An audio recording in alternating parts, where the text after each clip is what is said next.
Bismillahirrahmanirrahim. Yang terhormat Bapak Rektor Universitas Brawijaya, yang terhormat Bapak Ketua Senat Akademik Universitas Brawijaya, Bapak dan Ibu anggota Senat Akademik Universitas Brawijaya, yang terhormat pimpinan Universitas, Fakultas, Jurusan, Bagian dan Lembaga di lingkungan Universitas Brawijaya, yang terhormat para dosen, mahasiswa, staf administrasi, dan para undangan hadirin yang saya muliakan. Secara khusus yang kita hormatin bersama Bapak Haji Muhammad Yusuf Kalla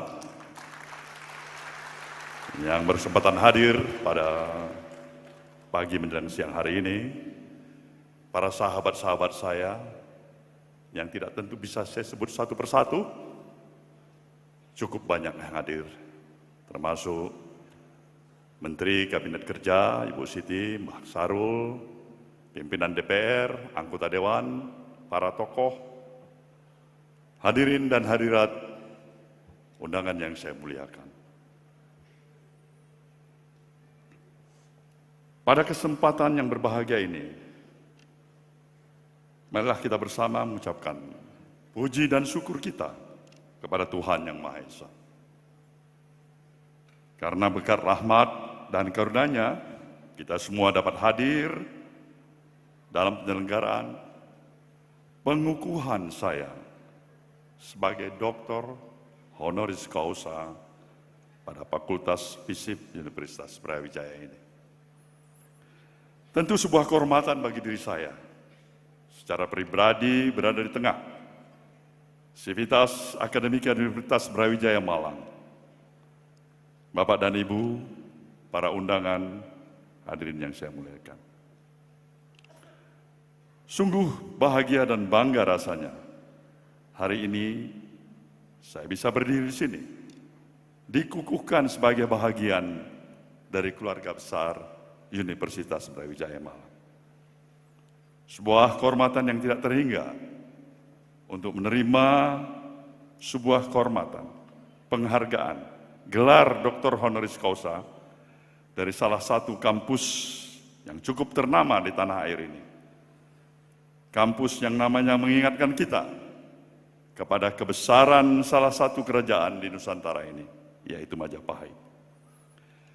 Terima kasih juga dan penghormatan saya kepada Senat Guru Besar, terusus Fakultas Ilmu Sosial dan Ilmu Politik Universitas Brawijaya yang telah memutuskan penganugerahan gelar ini. Dalam pidato pengukuhan ini, izinkanlah saya untuk menyampaikan kembali sebuah tema, sekaligus ajakan berupa upaya meneguhkan kembali politik kebangsaan. Sebuah tema yang mungkin terdengar cukup klasik, namun tetap harus terus-menerus dikumandangkan. Sebuah pekerjaan yang terus-menerus kita jalankan dan menjadi kontekstual untuk disuarakan terlebih menjelang pesta demokrasi pada tahun 2024 ini. Dalam kerangka ini, saya ingin mengajak semua pihak, siapapun kita, apapun pilihan profesi kita, marilah kita upayakan semua perilaku dan orientasi kita demi terbangunnya kembali kebaikan bersama dalam bingkai kehidupan berbangsa dan bernegara. Karena sesungguhnya inilah esensi daripada politik itu. Banyak pihak menyebutkan tahun 2022 ini sebagai tahun politik. Seolah-olah tahun sebelumnya tidak berisi dialektika dan keputusan-keputusan politik. Padahal setiap harinya kita berpolitik. Keberadaan lembaga-lembaga politik dalam kehidupan bernegara pastilah meniscayakan adanya kehidupan politik. Namun kita mahfum bahwa sebutan ini menuju pada momentum pemilu tahun 2024 mendatang. Situasi dan interaksi para elit partai semakin terasa dinamis. Berbagai spekulasi politik pun terus bergulir. Setiap partai politik tentu bersiap diri mengambil positioning, memanaskan mesin politiknya masing-masing, mengukur kekuatan diri kawan dan lawan, sekaligus saling menjajakin dan memetakan kekuatan-kekuatan yang ada. Sebuah pemandangan yang lazim dalam kehidupan politik di tanah air menjelang digelarnya pesta demokrasi 5 tahunan. Pemilu adalah mekanisme yang telah disepakatin bersama sebagai upaya melakukan penggiliran kekuasaan agar ia tidak menjadi monopoli satu pihak atau satu kelompok politik semata. Ia juga menjadi ruang agar koreksi selalu terjadi. Setiap penggunaan kekuasaan menjadi agar lebih baik dari waktu ke waktu. Inilah esensi demokrasi yang ada sejak era modern lahir. Telah menjadi antitesis dari sistem kekuasaan yang sebelumnya dimiliki kelompok politik atau golongan tertentu. Ia menjadi mekanisme yang dibangun sedemikian rupa sehingga pergantian kekuasaan tidak terjadi melalui jalan pewarisan atau jalan perebutan yang disertai dengan kekerasan. Walhasil, demokrasi adalah jalan pergantian pemegang kekuasaan yang mensyaratkan adanya kedewasaan sikap dan rasionalitas nalar dari para pelakunya. Di sisi lain, kekuasaan adalah bagian yang tak terpisahkan dari politik. Ia bahkan menjadi ekspresi dominan dari politik. Saking identiknya, politik selalu terasosiasikan sebagai segala sesuatu yang terkait dengan kekuasaan. Kenyataan ini juga tidak bisa kita salahkan. Dalam upaya memanifestasikan idealitas yang dimiliki oleh setiap kelompok politik, kekuasaan memang menjadi keniscayaan, sebab tanpa kekuasaan mustahil kiranya sebuah program politik bisa direalisasikan. Lewat politiklah tawaran-tawaran gagasan dan pemikiran dalam sebuah konteks kehidupan bersama tersalurkan. Ibarat tubuh manusia, kehendak untuk menjadi sebuah tujuan dipersarati dengan kuasanya raga yang berjalan dan jiwa yang sadar. Orientasi kekuasaan adalah keniscayaan di dalam politik. Hanya saja cerita tentang kekuasaan ini memang kerap melahirkan berbagai ekses dan residu. Yang paling lekat adalah konflik dan perselisihan dalam sejarahnya. Memang tidak bisa dipisahkan dari siasat, intrik, muslihat, bahkan tak jarang menimbulkan pertumpahan darah. Terlebih dalam karakteristik kekuasaan yang masih cenderung despotik. Demokrasi dipilih untuk memodernisasi hal tersebut. Dalam demokrasi, sistem kekuasaan diatur sedemikian rupa sehingga terjadi perimbangan dan sirkulasi kekuasaan. Peralihan kekuasaan pun diatur sedemikian rupa sehingga terjadi secara berkala dan diselenggarakan secara terbuka sehingga memungkinkan bagi setiap pihak memiliki kesempatan yang sama. Namun demikian, dalam sistem yang demikian pun masih kerap terjadi kondisi yang dinilai tidak fair dan perilaku yang menyeleweng. Kondisi yang tidak fair merujuk pada adanya berbagai ketentuan yang membuat pihak-pihak tertentu tetap tidak bisa terlibat dalam kompetisi demokrasi. Tentu yang dimaksud ketentuan di sini adalah ketentuan yang menyalahi prinsip demokrasi itu sendiri. Namun yang demikian ini adalah relatif adanya. Sebab adanya ketentuan dalam sebuah kompetisi adalah lumrah adanya. Oleh karena itu, yang bisa dilakukan adalah mencoba mensiasatinya agar kondisi yang dirasa kurang fair ini bisa digeser sedekat mungkin ke kondisi yang lebih fair. Sebagai misal, hak mencalonkan diri sebagai presiden adalah hak seluruh warga negara. Namun, realita politik yang ada membuatnya eksklusif sedemikian rupa. Hanya bagi kalangan tertentu saja yang bisa mencalonkan diri sebagai calon presiden misalnya. Katakanlah ketua umum partai, pejabat publik, menteri, kalangan berduit, kepala daerah, dan seterusnya. Dalam hal ini, sebuah cara konvensi adalah salah satu dari upaya demokratisasi dan modernisasi hal tersebut. Ia menjadi cara untuk mensiasati agar kesempatan menjadi lebih terbuka dan lebih luas seluas-luasnya bagi semua kalangan yang merasa mampu menjadi calon pemimpin di negeri ini.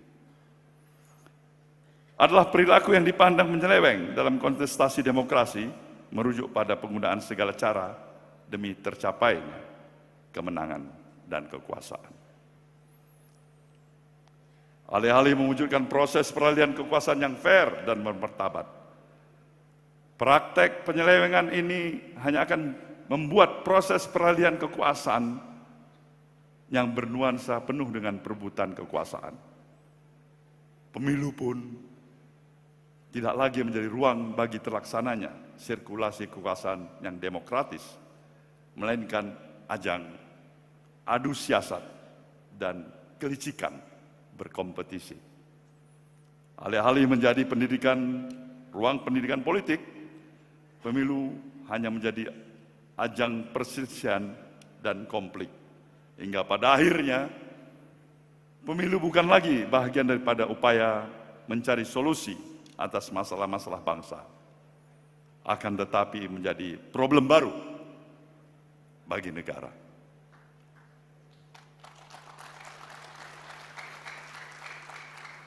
Terkait dengan hal tersebut, saat ini kita tengah menghadapi dua persoalan yang bukan saja belum selesai, tapi juga bisa berlanjut dan memberikan dampak lebih buruk dalam kehidupan bersama. Yang pertama adalah persoalan polarisasi sosial dan kebencian yang merupakan dampak dari kontestasi politik yang menggunakan eksploitasi politik identitas di berbagai lapisannya. Dan yang kedua adalah situasi pasca pandemi COVID-19 yang tidak hanya telah mendisrupsi beberapa sendi kehidupan sosial dan kesehatan individu, namun juga menghadirkan krisis keamanan, pangan, dan energi dunia.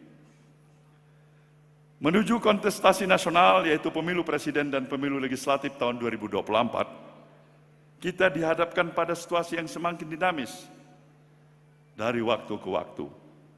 Sebuah instrumen sosial politik yang ditujukan guna mendapatkan pemimpin dan pemegang kebijakan yang akan membawa arah bangsa dan negara 5 tahun ke depan. Pemilihan umum ini merupakan keharusan sebagai wujud dari praktik demokrasi elektoral. Semua pihak mufakat bahwa pemilu adalah satu-satunya instrumen peralihan kekuasaan yang sah dalam sistem negara demokrasi.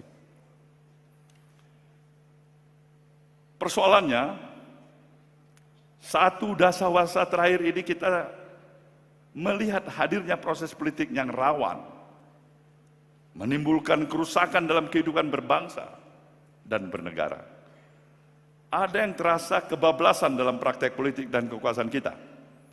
Semua pihak seperti merasa sah-sah saja untuk melakukan segala cara untuk memenangkan kontestasi itu.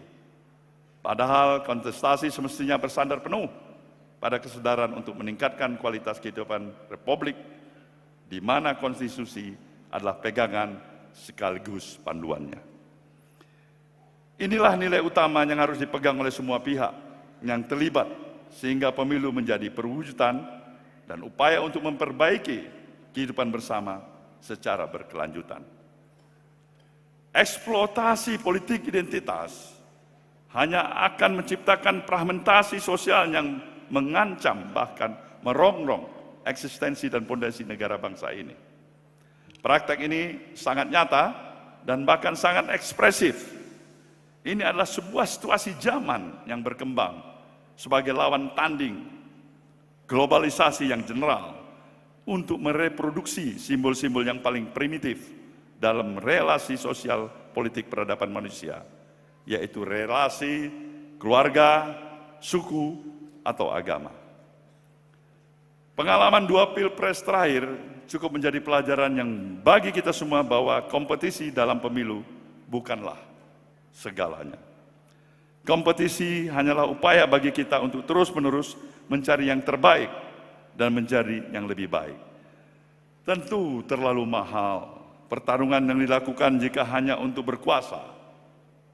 5 hingga 10 tahun, kita mengorbankan sesuatu yang lebih besar, yaitu bangun kebangsaan yang telah berdiri hampir 1 abad ini.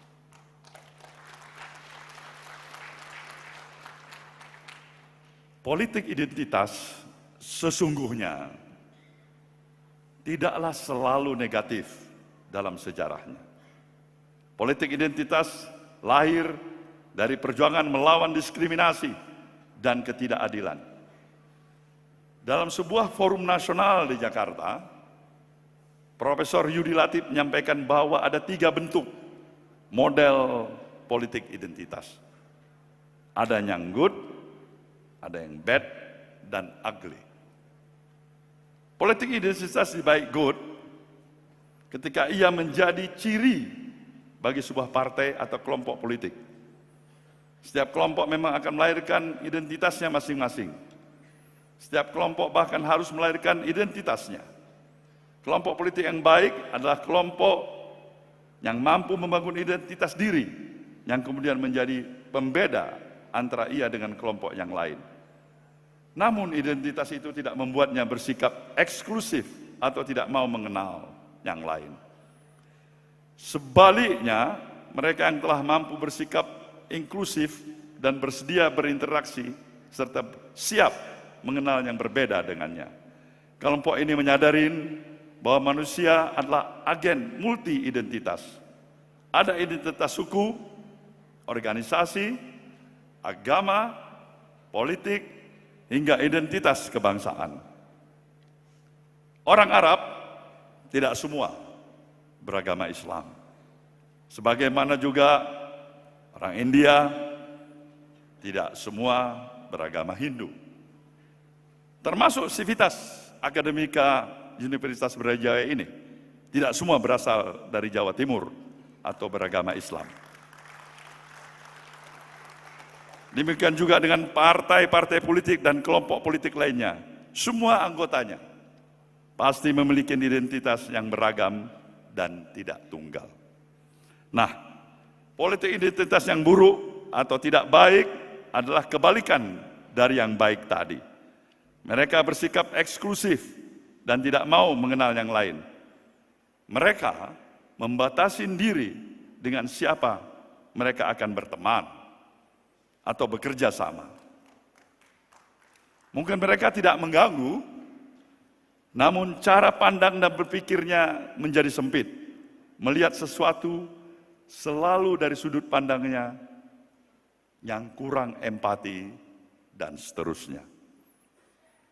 Yang menjadi masalah adalah politik identitas yang buruk. Ia bukan hanya buruk, tapi juga merusak. Praktek politik semacam ini tidak hanya picik, akan tetapi juga membodohin kita. Ia berdiri di atas kesadaran bahwa identitasnya lah yang paling unggul dan kelompoknya lah yang paling benar. Maka identitas lain tidak hanya harus menjadi nomor 2, tetapi juga harus dikalahkan. Paham dan praktek politik semacam ini selain tidak mencerdaskan kehidupan bangsa, juga membuat kita lupa seolah manusia adalah makhluk yang hanya memiliki satu identitas belaka. Kerusakan model ini pada gilirannya akan membawa politik identitas menjadi politik kebencian. Praktek politik semacam ini memang tidak begitu saja muncul dari ruang kosong, sebagaimana dalam sejarahnya. Politik identitas lahir dari situasi politik yang diskriminatif dan dipandang penuh dengan rasa ketidakadilan. Demikian pula di tanah air, mungkin benar bahwa ketimpangan masih menjadi masalah bagi bangsa kita ini. Tentu tidak merupakan suatu hal yang asing bagi kita. Bahwasanya dengan data yang menyebutkan 60% aset nasional negeri ini hanya dikuasai oleh 1% penduduknya. Sebuah kenyataan yang tidak ideal dan tidak perlu dibantah, saya kira. Karena pada kenyataannya soal ini masih menjadi pekerjaan rumah kita bersama. Hanya saja menjadikan kenyataan ini sebagai dalih bagi penggunaan praktek politik identitas yang buruk. Ini tentu akan menjadi suatu kecerobohan. Terlalu mahal, harga yang harus dipertaruhkan. Jika hanya untuk mendapatkan kemenangan di pemilu, kita harus mengorbankan bangun kebangsaan yang berpuluh tahun kita jaga selama ini.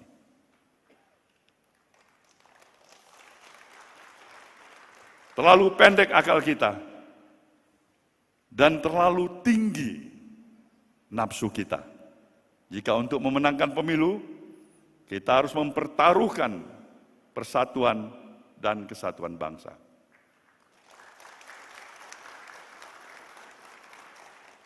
Bagi saya pribadi, lebih baik tidak perlu ada pemilu. Kalau memang konsekuensi pemilu itu berwujud pada perpecahan bangsa.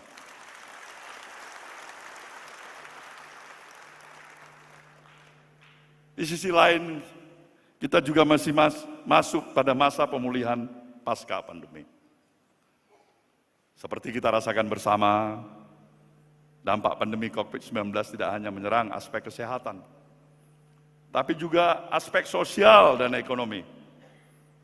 Usaha besar maupun kecil mengalami penurunan, bahkan tidak sedikit yang gulung tikar. Ratusan ribu tenaga kerja dirumahkan, di PHK. Sektor-sektor informal terpaksa melakukan banyak penyelesaian secara sosial, koneksi antar individu juga semakin longgar. Persatuan dan solidaritas pun seolah terlucutin oleh pandemi yang memberi ancaman sangat personal. Setiap pihak berupaya bertahan demi hidupnya sendiri. Saat ini kemajuan telah didapat. Pemerintah secara perlahan melonggarkan protokol kesehatan. Geliat sosial ekonomi juga mulai dapat dirasakan oleh seluruh lapisan masyarakat. Kita patut bersyukur, mesti tetap harus waspada. Inilah masa berbenah, masa pemulihan dan masa penyembuhan. Persoalan sosial ekonomi yang bersinggungan dengan masalah politik akan memberi dampak yang cukup serius jika tidak mendapatkan respon yang tepat. Kiranya semua pihak harus menyadari hal tersebut. Oleh karena itu, segala upaya dan strategi yang telah ditempuh oleh pemerintah mestinya kita apresiasi dengan kesadaran kita sebagai warga bangsa untuk menguatkan kembali solidaritas sosial kita. Kolaborasi harus menjadi semangat baru bagi kita pasca pandemi ini dan menunjukkan kepada kita bahwa ekonomi sebelah negara Asia Pasifik yang masih belum pulih. Di negara-negara yang meliputi Amerika Serikat, China, Jepang, India, Rusia, Australia, Korea Selatan, Singapura, dan Indonesia, bahkan Thailand, setidaknya per Mei kemarin 70% total pengangguran telah terjadi dan 85 juta penduduknya masuk jurang kemiskinan yang cukup ekstrim. Kenyataan ini diperparah oleh perang Rusia dan Ukraina yang secara nyata telah berdampak pada pemulihan ekonomi global pasca pandemi. Kenaikan harga-harga komoditas global, baik energi maupun pangan, telah berdampak pada inflasi sejumlah negara. Mata rantai perdagangan global pun terganggu, yang hal pada akhirnya mempengaruhi distribusi dan volume perdagangan serta pertumbuhan pada ekonomi global. Sektor keuangan pun tak terelakkan terkena imbasnya. Krisis di kawasan Eropa Timur itu telah membalikkan arus modal ke aset yang dianggap aman, sehingga dapat berdampak pada stabilitas eksternal dan nilai tukar. Akhir Juni kemarin, pemerintah menyebutkan bahwa saat ini banyak negara yang ekonominya ambruk, bahkan tak memiliki cadangan devisa. Lebih buruk lagi, tak bisa membeli bahan bakar dan pangan. Setidaknya ada 60 negara yang berada di ambang keruntuhan ekonomi. Bahkan 42 diantaranya hampir terkonfirmasi. Kenyataan ini semakin diperparah ancaman krisis pangan dunia. Sejumlah negara telah melakukan pembatasan ekspor demi menjaga stok pangan di dalam negerinya. India melarang ekspor gandum, sementara Malaysia melarang ekspor ayam hingga memicu krisis di Singapura. Bahkan ada negara yang secara khusus meminta pasokan minyak goreng dari Indonesia karena stok yang menipis dan terancam krisis jika tidaklah ada lagi tersedia di pasar. Catatan terakhir, saya pikir negara yang meminta bantuan minyak goreng dari Indonesia adalah negara India. Persilangan antara politik di tanah air yang semakin dinamis menuju tahun 2024 dengan resesi yang tengah melanda dunia saat ini, mengharuskan kita untuk senantiasa waspada, cermat, dan tidak salah langkah.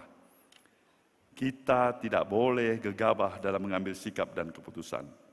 Dan kiranya politik kebangsaan adalah pilar yang bisa menjadi pegangan kita bersama. Politik kebangsaan adalah garis politik yang mestinya bisa menjadi komitmen semua partai politik. Semua pihak menyadari bahwa kompetisi dalam pemilu adalah keniscayaan dan akan berulang setiap 5 tahun sekali. Oleh karena itu lebih penting dari hal tersebut adalah menjaga keberlangsungan dan eksistensi negara bangsa ini. Di atas politik kontestasi ada politik kebangsaan. Politik yang mengutamakan kepentingan bangsa, tentunya di atas kepentingan kami sebagai kelompok politik. Dunia tengah berubah dan akan terus berubah. Konstelasi geopolitik dunia menyampaikan kepada kita bagaimana ia terus berubah. Amanat menciptakan perdamaian dunia telah digaungkan berpuluh-puluh tahun ke belakang. Namun sebagaimana kita saksikan dewasa ini, di berbagai tempat, ia masih menjadi aspirasi dan impian belaka. Konflik dan peperangan masih saja terjadi, dan tak jarang eksesnya menyeret kita untuk terlibat dalam pusarannya. Terkadang ia menjadi kesempatan juga bagi kita untuk turut serta dalam promosi perdamaian misalnya, seperti dalam kasus Rusia dan Ukraina. Namun tak jarang ancaman menyusup ke dalam mengiringi konflik yang terjadi di luar sana, sebagaimana yang terjadi dalam berbagai kasus terorisme pada beberapa waktu yang lalu. Kenyataan ini menunjukkan bagaimana ancaman baik dari dalam maupun dari luar selalu potensial kerap terjadi. Kita pun kini berada dalam persimpangan sejarah. Peta kekuatan dunia telah bergeser. Indonesia diakuin atau tidak, akan menjadi bagian tak terpisahkan dari pergeseran itu. Sebagai negara dengan luas wilayah dan jumlah penduduk yang terbesar keempat di dunia, pastilah keberadaannya menjadi perhitungan dunia. Dan sejarah telah membuktikan hal itu tersebut dalam beberapa kali. Oleh karena itu ke depan kita membutuhkan pemimpin nasional yang mampu untuk menjaga stabilitas politik dan memiliki kemampuan untuk membangkitkan kondisi keadaan kita pasca pandemi ini. Kita membutuhkan pemimpin yang memiliki keberanian untuk melakukan berbagai terobosan dalam menghadapi krisis dan ancaman yang tengah kita hadapi saat ini. Kita membutuhkan pemimpin yang mampu menjaga eksistensi Republik ini di tengah gelombang perubahan dunia yang tengah terjadi. Politik pada dasarnya adalah upaya yang terus-menerus dalam rangka membangun kebaikan bersama. Dalam konteks Indonesia saat ini, kebaikan bersama itu bernama persatuan bangsa atau nasionalisme. Karena itu, politik yang ditujukan dalam rangka menjaga dan mengembangkan nasionalisme adalah wajah politik yang sesungguhnya. Inilah warna politik yang telah menjadi jalan diraihnya kemerdekaan oleh bangsa ini. Politik yang senantiasa menjunjung tinggi komitmen bagi utuhnya eksistensi Republik Indonesia, serta terbangunnya praktek politik yang mencerdaskan kehidupan bangsa. Dalam sejarahnya, nasionalisme telah teruji menjadi paham yang mampu mempersatukan berbagai elemen di tanah air, khusus di Indonesia ini. Nasionalisme bisa disebut sebagai poros utama eksistensi negara bangsa ini. Nasionalisme telah menjadi titik temu bagi segala niat baik yang dimiliki oleh setiap partai politik dan setiap ideologi yang dianut oleh kelompok politik. Politik kebangsaan pun kembali mendapatkan relevansinya dalam kurun 1 dekade terakhir ini.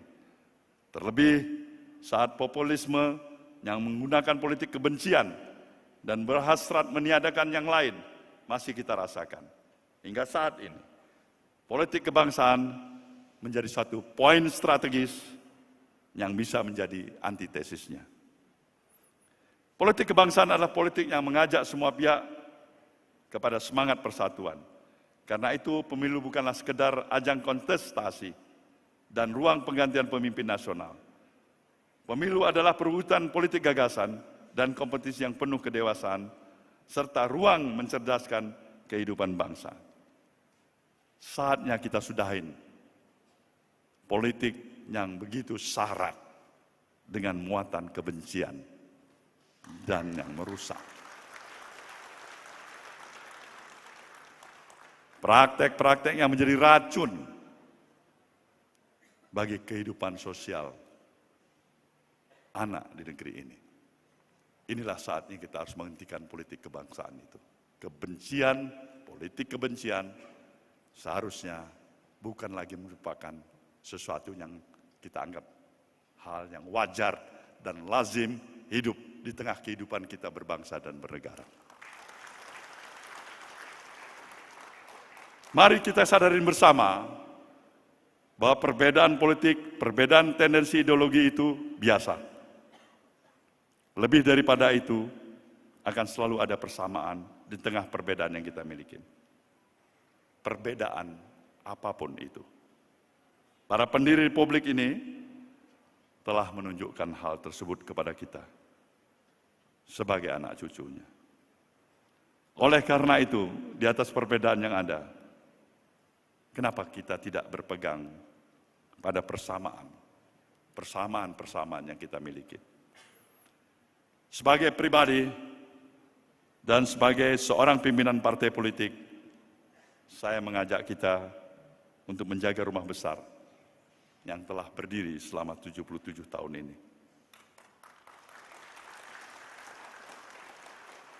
Rumah bersama yang menaungi beratus suku bangsa di bumi Nusantara ini.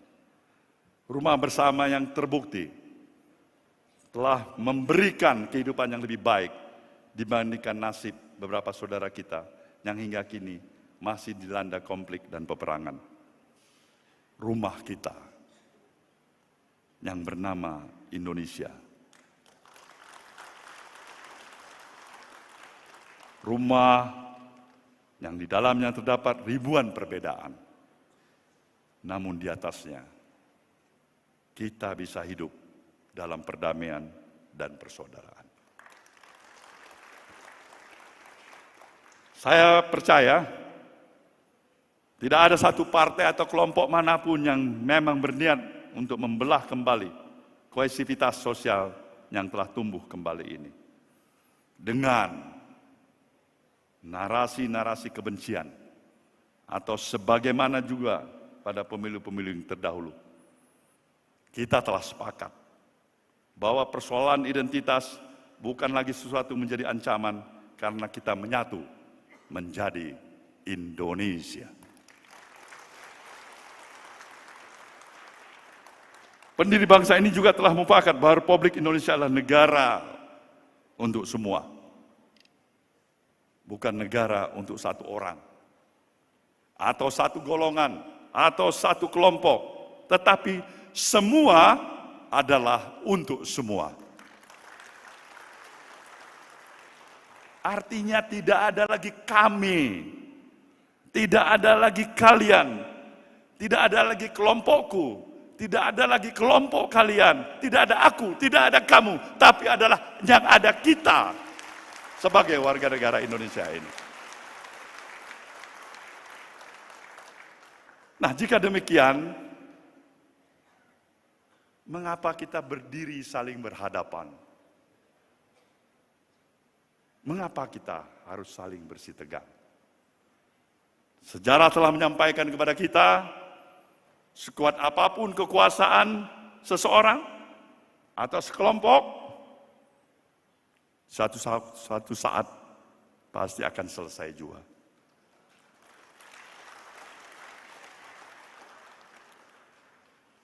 Sejarah juga menyampaikan bahwa yang langgeng atau yang final adalah ajaran dan kebajikan.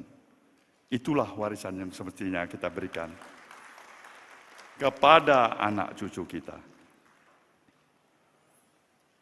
Kekuasaan itu berguna untuk memanifestasikan idealisme dan segala niat baik kita. Namun jangan sampai niat yang baik itu harus melahirkan ekses atau residu yang justru mengkhianatin kebaikan itu sendiri. Masa depan anak cucu kita bergantung pada cara kita bersikap dan bertindak atas persoalan bangsa dan kebangsaan saat ini. Kita mau melanjutkan, atau kita mau berhenti, kita mau tumbuh, atau kita mau layu, semua tergantung pada kita saat ini. Disinilah kita hidup dalam mengatasi kehidupan kebangsaan pada saat ini.